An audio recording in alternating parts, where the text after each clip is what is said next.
जब आप अपने कान की तरफ अपना ध्यान केंद्रित करते हैं ना, तो आपकी सारी ऊर्जा कान की तरफ प्रविष्ट हो जाती है। विचार जब हटते हैं ना, तो हम ग्रहणशील हो जाते हैं। क्यों पता है?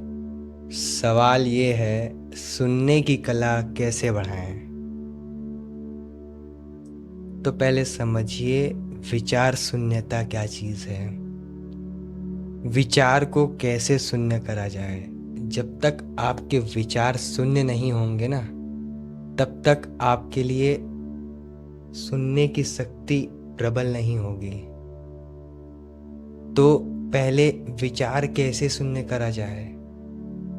क्या आपने कभी विचार किया कि इस हलचल को कैसे मिटाया जाए जो हर क्षण चल रही है बिना रुके निरंतर? जब तक ये विचार आपको पकड़े रहेगी ना, तब तक आप में सुनने की क्षमता नहीं आएगी। तो कैसे इस विचार को नष्ट किया जाए? नष्ट का अर्थ है हटाया जाए अपने पास से। जब वो हटेगा तो आप कोई कुछ भी बोलेगा, आप सीधा आपके कान में जाएगा और वो सीधा आप जिस अवस्था में हैं उस अवस्था के हिसाब से वो भीतर प्रवेश करेगा। अगर आप प्रेम में हैं तो आप हृदय से सुनेंगे, अगर आप करुणा में हैं तब भी हृदय से सुनेंगे, गुस्से में हैं तो बुद्धि से सुनेंगे। वो जाता कहाँ है ये बहुत मायने रखता है। तो विचार को शून्य कैसे किया जाए? जब आपका विचार बढ़ता है ना, तो ध्यान का प्रयोग कीजिए। बैठ जाइए, लगा लीजिए मेडिटेशन और गाना लगा लीजिए, थोड़ा सुनिए।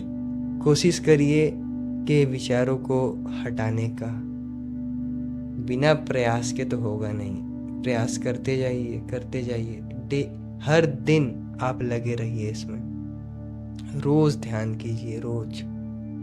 एक दिन धीरे धीरे ये विचार जाता जाएगा, जाता जाएगा और कुछ महीनों में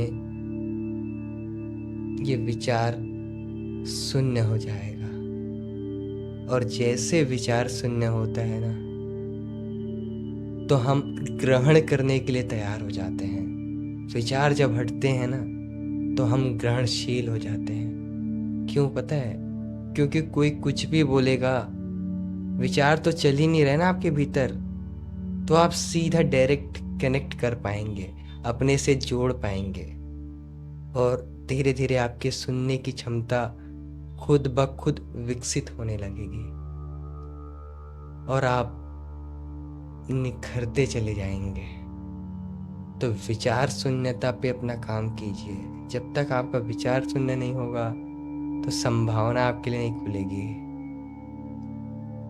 और दूसरा चीज, जब आप सुने ना कोई कुछ भी बोल रहा है, तो आप क्या कीजिए, पहले तो प्रेम की अवस्था में आ जाए पूरे तरीके से, और उसके बाद जो व्यक्ति कुछ भी बोल रहा है उसको सुनने का प्रयास करें। जब आप अपने कान की तरफ अपना ध्यान केंद्रित करते हैं ना, तो आपकी सारी ऊर्जा कान की तरफ प्रविष्ट हो जाती है और फिर उस ऊर्जा के माध्यम से आप ग्रहण करते हैं। और ग्रहण कहाँ करते हैं ये भी बहुत मायने रखता है। क्या आप उसमें उसको बुद्धि की तरफ भेज रहे हैं या हृदय की तरफ? बुद्धि की तरफ भेजेंगे तो वो कुछ क्षण ठहरेगा, फिर निकल जाएगा। और अगर बार बार आपकी वो हृदय की ओर जाए, जो भी आप सुने हृदय की तरफ जाए, हृदय की तरफ जाए, तो फिर लाख कोशिश कर लो, भूले ना भुलाओगे। फिर ऐसी आपकी क्षमता बढ़ेगी, ऐसे आपका सुनने की क्षमता विकसित होगी, क्या कहूँ। फिर हर चीज आप बहुत आसानी से ग्रहण कर लेंगे, हर चीज। धन्यवाद आपका।